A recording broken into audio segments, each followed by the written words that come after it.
Boa noite. Em nosso Minuta da Fé 22, hoje, dando sequência então em nossas considerações no livro de Atos, nós vamos continuar a partir daquele momento em que deixamos os missionários lá confrontando em Pafos o Elimas, o encantador, Bar Jesus. Vocês lembram bem daquele confronto quando estávamos falando sobre visões e o trato de Deus em colocar, abrir e fechar vistas, fechar os olhos espirituais. Hoje nós vamos dar sequência a partir dali. Então iremos para Atos capítulo 13, mas eu quero lhe dizer que o nosso texto, que não poderei ler por conta da sua extensão, porque é vasto, o nosso texto procura enfatizar o fato do relatório missionário de Paulo e Barnabé, que saem de lá, de Antioquia da Pisídia, e vão até chegar a Derbe, Listra, passando por todas aquelas cidades, Icônio, Pafos, onde já vimos que eles estavam. Eles vão até o finalzinho, chegam depois até Atália e retornam tudo. E aí, ao retornar a Antioquia, onde os enviaram, de onde foram enviados, eles então relatam, fazem um relatório da sua missão. Como nós não podemos ler todo esse relatório, que ele é muito longo, eu vou ler alguns trechos que são importantes, mas quero apenas avisar a você que, respeitando a nossa proposta, que é uma abordagem devocional do texto de Atos, então não é teológica, é devocional, é mais histórica do que qualquer pretensão teológica, o que nós queremos é que hoje a gente se preocupe apenas em tomar por inspiração a questão do relatório missionário, porque isso dilata a nossa visão de coisas concernentes ao reino de Deus que ficam em desuso, que ficam em descaso, ficam em planos outros que não poderiam ter. Teria de ser prioridade e nós então secundariamos. Por conta disso, tomando então por inspiração o relato de Lucas a respeito desse relatório missionário, nós queremos fazer essa abordagem hoje no Minuta 22. Então eu convido você a ler aí Atos capítulo 13, nós vamos ler apenas alguns versículos, começando com o versículo 13, que é a sequência. Atos 13, 13, o texto diz: de Pafos, Paulo e seus companheiros navegaram para Perge, na Panfilha. João os deixou ali, João Marcos, e voltou para Jerusalém. De Perge prosseguiram até Antioquia da Pisídia. Lembrem, eles tinham saído lá da Antioquia, lá de cima, de Damasco. Agora eles vão até a Antioquia da Pisídia. No sábado, entraram na sinagoga e se assentaram. Depois da leitura da lei dos profetas, os chefes da sinagoga lhes mandaram dizer: irmãos, se vocês têm uma mensagem de encorajamento para o povo, falem. O que aconteceu aqui? Nós vamos saltar um pouquinho.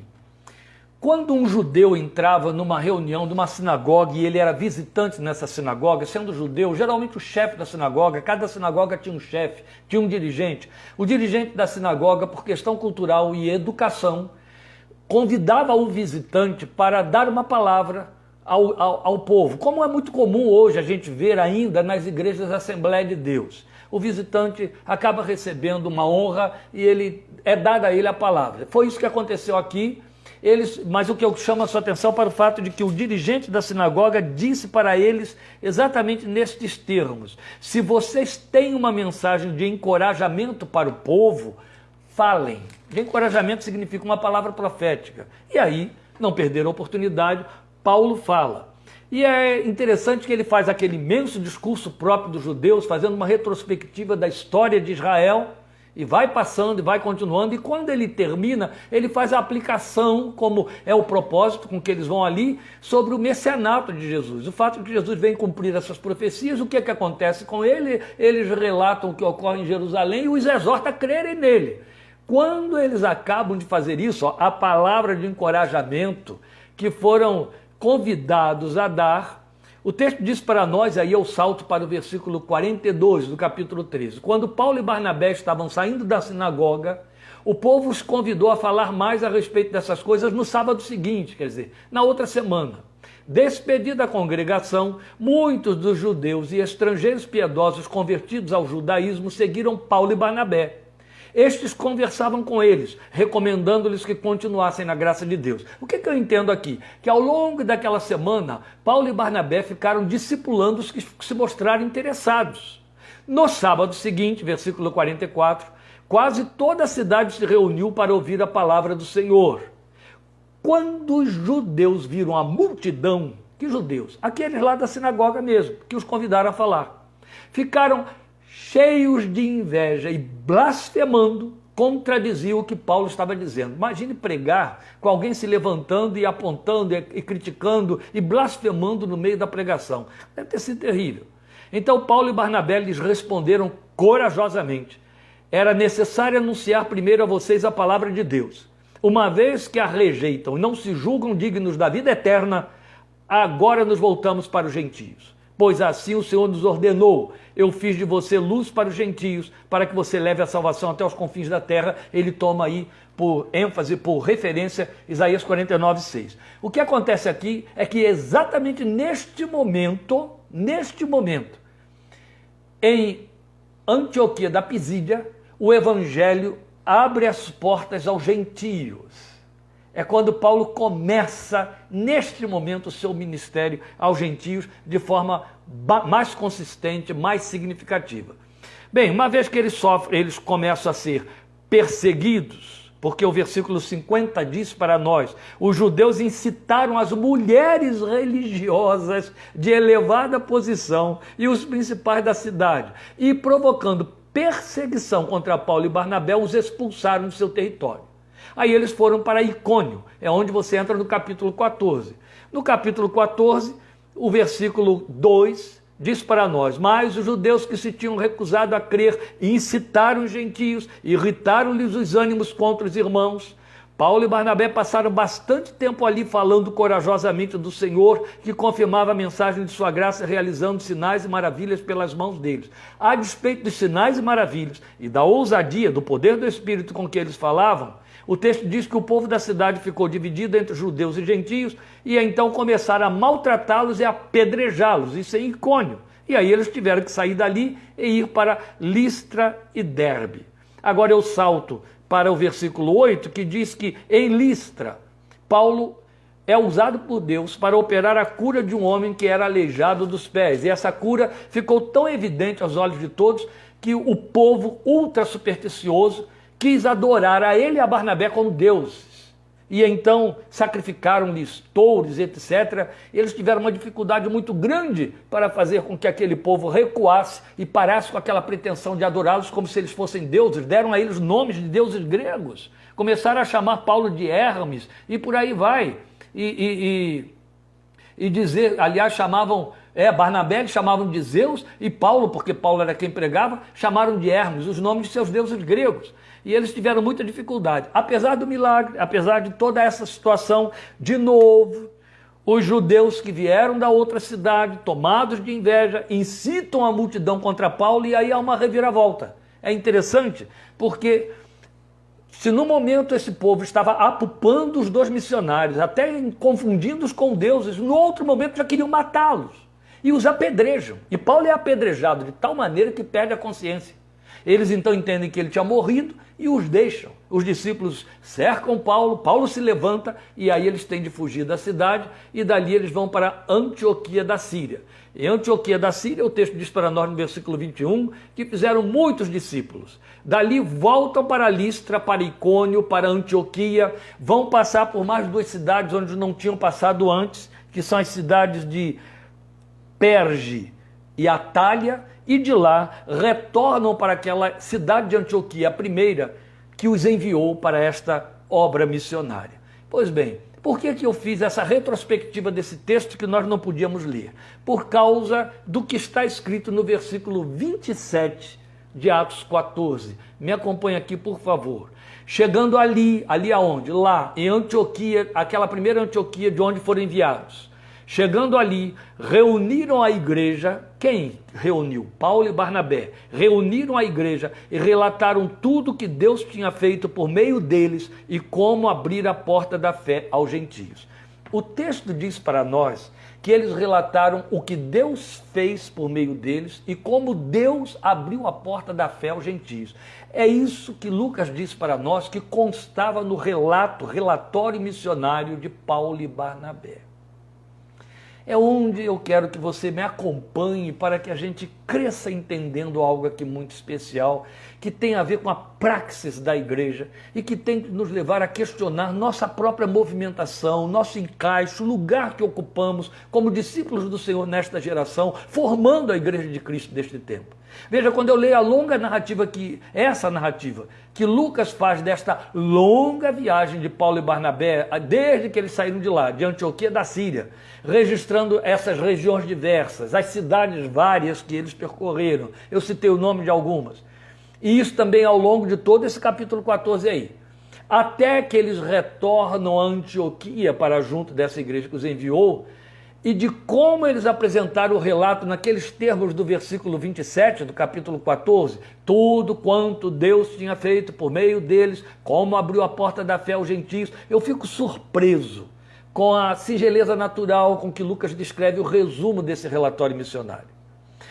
Neste resumo fica parecendo que a quem não acompanhou os episódios descritos, que aí no caso era a plateia que estava lá ouvindo o relatório, então aquelas pessoas não acompanharam esses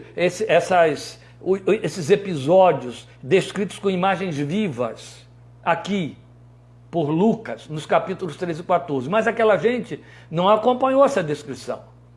Então, ao longo desses 2 extraordinários capítulos, tudo isso foi registrado. Mas o que eles ouviram é que tudo foi muito bem sucedido, e essa gente que ouviu fica com a impressão de que tudo ocorreu sem percalços nem decepções. Eu convido você a depois, detidamente, se ocupar com esses 2 capítulos. São 2 capítulos curtos, capítulo 13 e capítulo 14. Avalie essa longa viagem missionária e tudo que está descrito ali que nela aconteceu.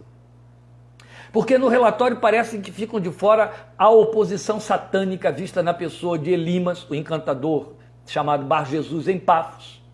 Parece que fica de fora a rejeição dos judeus de Salamina, que lhes pediram que falassem boas novas, eu acabei de ler isso para vocês. E quando eles o fazem, literalmente são perseguidos pela inveja deles, são expulsos do seu território e sob a ação de força militar. Também o relatório parece omitir a perseguição sofrida em Icônio, com o risco de apedrejamento, a punição que os judeus reservavam a blasfemos. Mesmo aquele milagre ocorrido em Listra, na cura de um aleijado vitalício, que não os poupou de serem apedrejados de fato a ponto de Paulo ter sido dado por morto. Lembrem disso. Mas não obstante tamanha perseguição e sofrimento, toda ela entremeada de consolo de muitas conversões, eles retornaram. E aí é onde eu chamo a sua atenção para esse detalhe do versículo 26, versículo 27, aliás. Retornaram, passando de volta pelas mesmas cidades de onde foram expulsos e onde haviam corrido risco de vida. E o fizeram para fortalecer a fé dos discípulos, daqueles que eles haviam conquistado para o caminho. Isso é extraordinário, porque quando você faz a leitura do relato, você se dá conta de quanto perseguidos foram, quanto injustamente condenados e maltratados e postos sob risco de execução, de perda de vida. Não foi coisa simples. O texto mostra que depois de terem feito todo o percurso, Paulo chega para Barnabé e diz, vamos voltar a todas aquelas cidades. Quer dizer, eles poderiam sair dali, da Antioquia da Pisídia, e subir de navio até a outra Antioquia da Síria, e não voltar mais por aquele lugar onde sofreram tanto e corriam risco de vida. Vão entrar lá para de novo serem perseguidos, achados, eles estão aqui de volta, e por aí vai. Mas eles voltaram ali. E a razão por que voltaram por todo aquele percurso, com todos os riscos, nem mesmo mágoas de más lembranças ou medos, era para fortalecer a fé dos que haviam crido. Olha que coisa linda. Isso é minimamente extraordinário. Isso é impactante. Em especial quando nós sabemos que vidas que abandonam o campo para o qual foram enviadas por não terem suportado os estresses decorrentes acontecem. ocorrem hoje em nossos dias.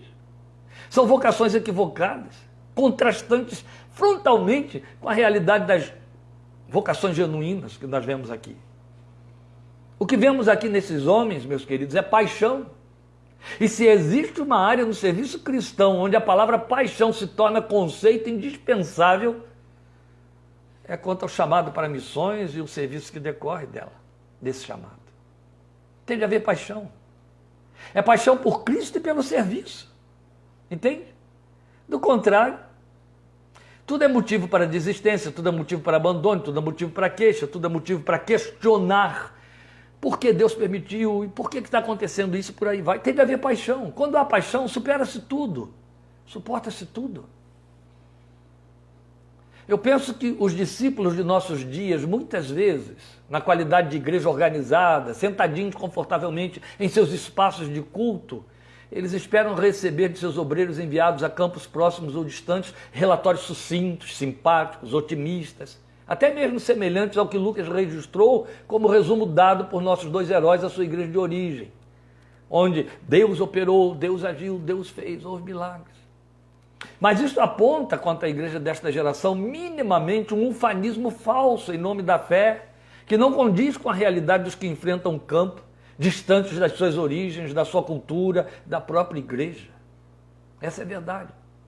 Eu penso também que os detalhes que podem incluir frustrações, dores, angústias, perdas, que parecem não favorecer os ávidos por boas notícias, ainda existem em muitas frentes missionárias, em muitos campos, vivenciados por aqueles que se sabem não sozinhos lá, mas assistidos por seu Deus e Senhor, no entanto, sob a obrigação de enviar para suas agências mantenedoras de suas igrejas relatórios, onde eles têm medo de declarar, de citar, de narrar a realidade por detrás dos fatos, das hostilidades, dos enfrentamentos, dos longos vazios, entende?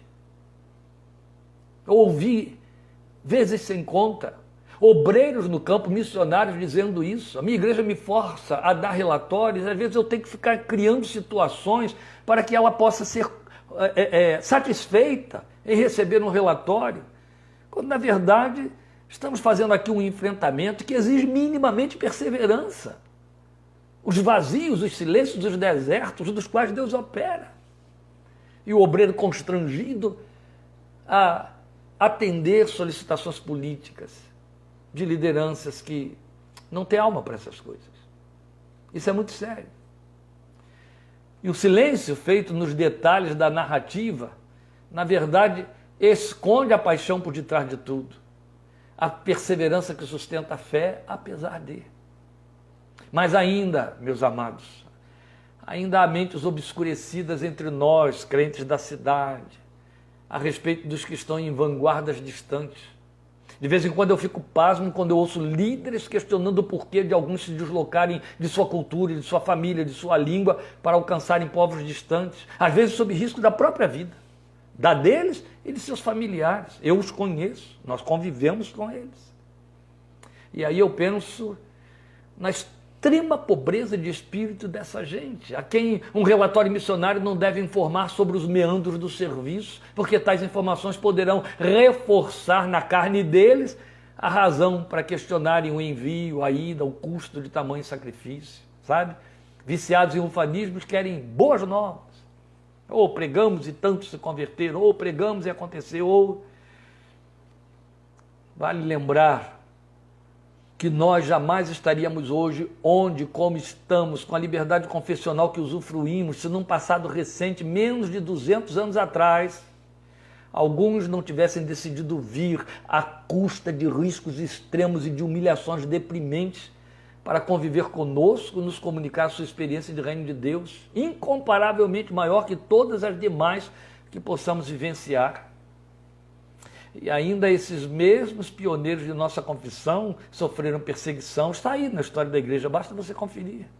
Sofreram apedrejamento em locais públicos, sofreram linchamentos, sofreram aprisionamento sem causa e perdas e humilhações outras tais que produziram por fim a liberdade que hoje, usufruindo, nos faz pensar que o evangelho da graça proclamada foi sem custo.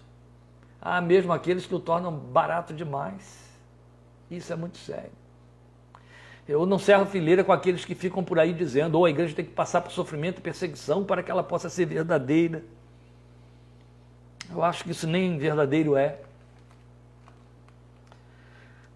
Mas eu penso que é justamente como adorador e consciente que ela se torna verdadeira em tempos de bonança, quando não há tempestade nem perseguição, até por respeito ao que ela tem, o que recebeu. Vá ler a história da igreja, da formação da igreja cristã no Brasil. Você vai ver que tipo de sofrimento enfrentaram os missionários. Eu convido você a assistir um filme já velho, muito antigo, com Robert De Niro e Ian Nelson e outros. O título é A Missão. É o relato dos missionários jesuítas catequizando os guaranis na região de Misiones, lá na Argentina. É uma história real. Eu assisti esse filme 6 vezes. Eu tenho certeza de que se eu assistir pela 7ª vez, eu vou reagir da mesma maneira. Não só por conta da interpretação dos seus atores, mas a fidelidade que os executivos, o diretor procurou manter na narrativa da história, do padecimento e da paixão daqueles obreiros. Foque a sua atenção, se você assistir a Missão, no simbolismo por detrás da conversão do personagem representado por Robert De Niro. Assista a Missão. Aquilo que aconteceu ali com os jesuítas não foi diferente do que aconteceu com missionários congregacionais há 170 anos atrás, menos do que isso um pouco, nas ruas de Niterói, nas ruas de Petrópolis, no Rio de Janeiro, no centro da cidade do Rio de Janeiro, onde está hoje a Igreja Fluminense. Apedrejamento, prisões sem causa. Qual a causa? Qual o motivo da condenação? Estão vendendo Bíblias nas ruas. Isso é muito sério, não é? É muito sério. Eu lembro com pesar ouvir de crentes maduros após uma exposição que eu fiz sobre o alto preço pago pelos pioneiros e pioneiros modernos.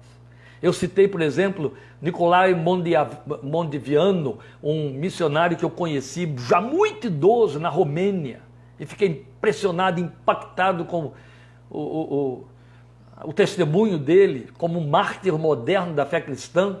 E quando eu dei esses relatos, eu fiquei escandalizado mesmo, quando ouvi essa gente me dizer que eram gratos a Deus por não terem precisado sofrer pelo Evangelho, porque não foram chamados para isso. Eu não tive outra alternativa senão dizer para essa gente que isso não era motivo de alegria, mas de vergonha. Discurso para ser calado e trancafiado a 7 chaves. Onde já se viu um crente se regozijar pelo fato de que eu não precisei sofrer pelo Evangelho, eu não fui chamado para isso? Triste, não é?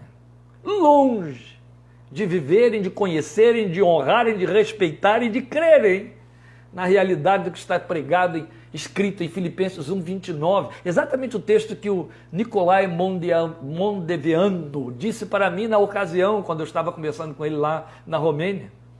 Então, para entender a razão disso, é bastante você ler Filipenses 1:29, quando Paulo diz: pois a vocês, falando para os filipenses, os crentes de Filipos, pois a vocês foi dado o privilégio de não apenas crer em Cristo, mas também de sofrer por Ele. Perceba o impacto dessas palavras. A vocês, ele disse para aquela igreja lá, foi dado o privilégio, é a primeira palavra de que ele faz uso, privilégio. Privilégio de quê? De não apenas crer em Cristo. Chamou o crer em Cristo de apenas. Ele minimizou. A vocês foi dado o privilégio de não apenas crer em Cristo, mas também de sofrer por Ele. Sofrer por Cristo foi privilégio dado àqueles crentes.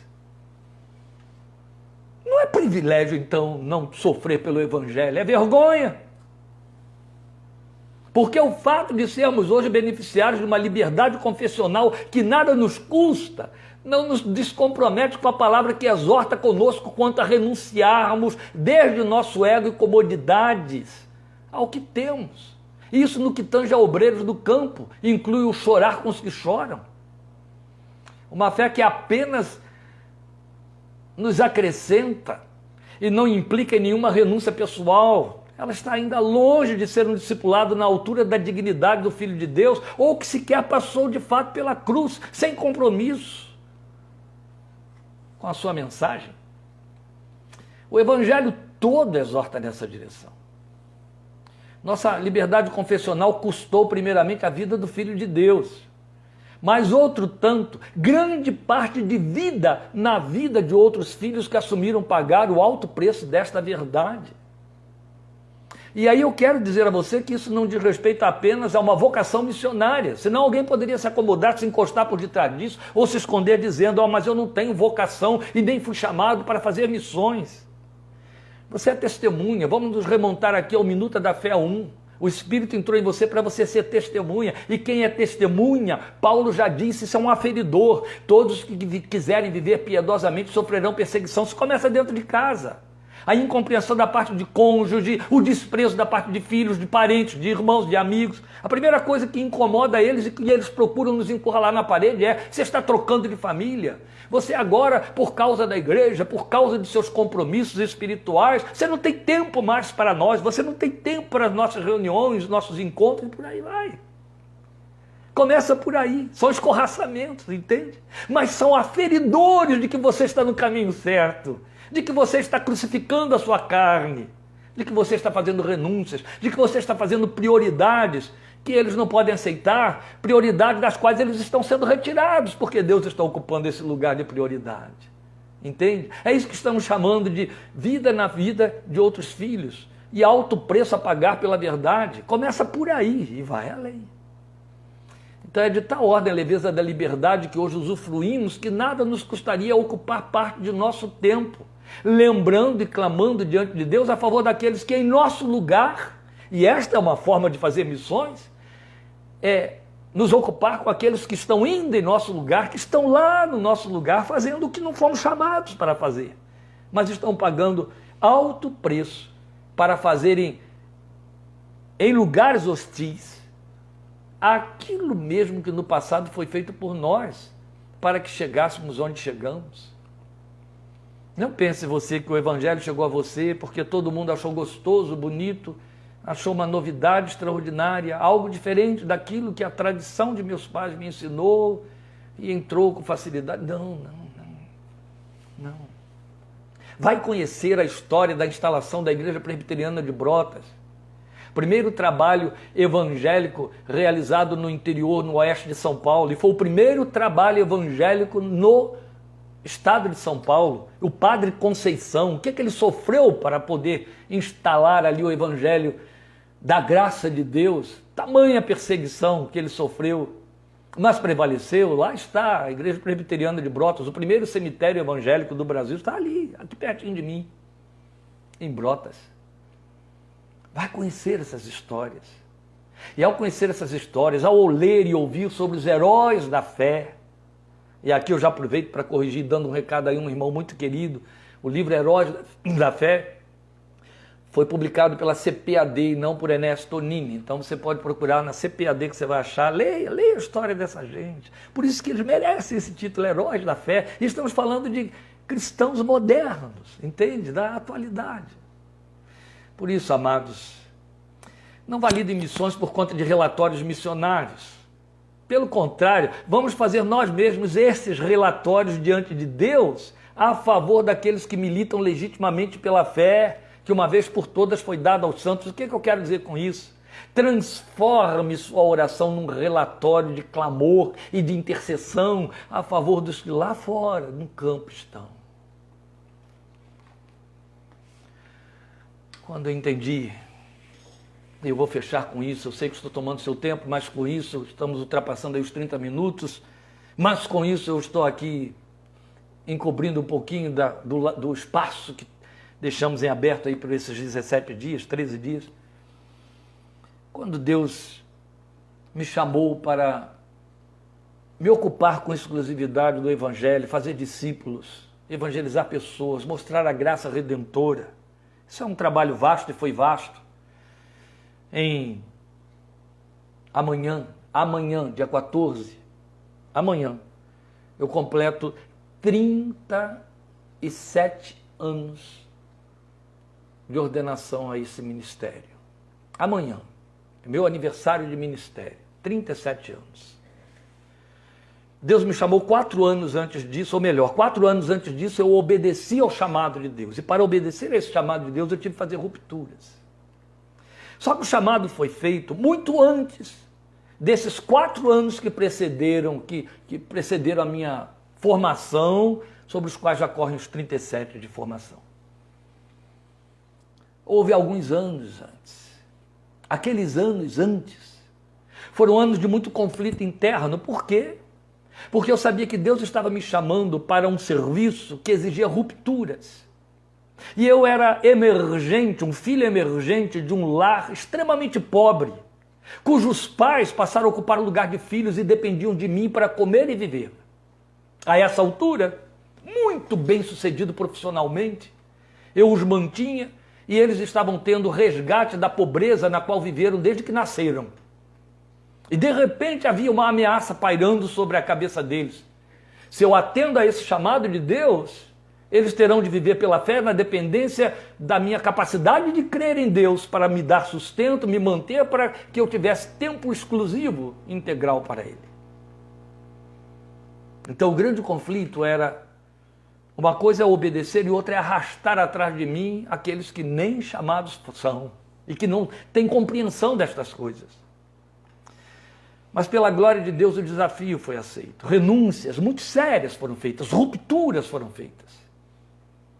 De várias ordens. Incompreensões choveram de todos os lados. Mas houve liberdade de espaço para atender.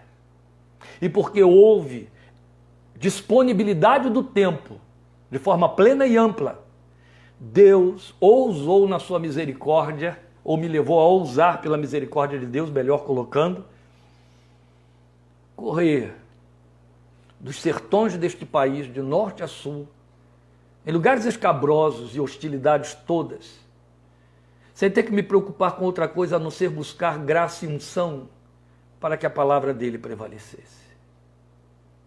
E em alguns redutos da terra, eu vi muitos milagres de Deus, pela única razão de ter atendido ao seu chamado e estar disponível, porque vidas estavam segurando as cordas para que eu pudesse, nelas pendurado, ministrar a palavra de Deus. Hoje eu não estou mais em campos distantes. Hoje eu acho que eu estou fazendo aquele trabalho de Paulo e Barnabé, que retornaram às cidades fortalecendo a fé daqueles a quem tinha evangelizado. Pela misericórdia de Deus.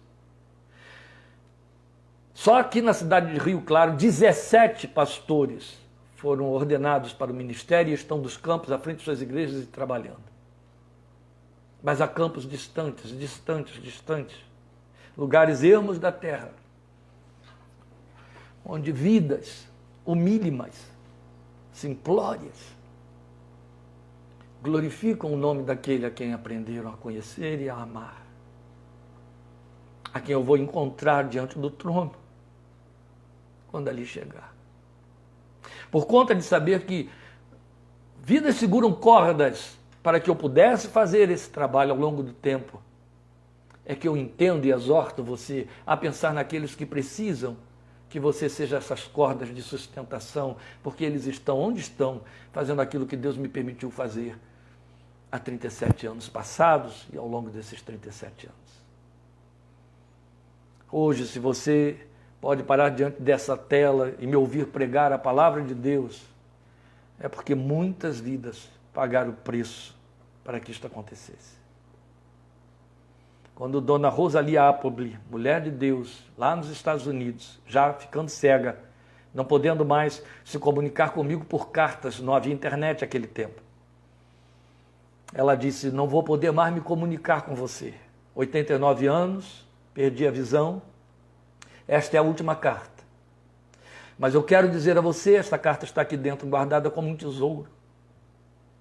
Rosalie Appleby foi uma missionária que entregou o seu próprio filho, nascido no seu campo missionário, aos seus parentes para que pudessem criá-lo para ela, para que ela pudesse evangelizar nas favelas de Belo Horizonte, como fez, até o ano de 1965.